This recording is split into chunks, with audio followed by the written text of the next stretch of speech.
Hi everyone, today we'll talk about how to fix or how to solve the problem of threads. We click on settings. In this page you can click on apps, default apps, app settings.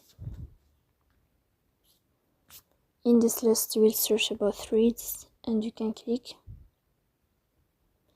Here in this page of app info you can click on first stop and you can click OK. Then we'll enter to the window of storage. Here you can click on clear cache. But pay attention, don't click clear data because that can delete your account. In the end you can turn off your phone and you can turn on your phone again, so please don't forget to support us by like and subscribe. See you next time in another video, and thank you for your attention and your watching.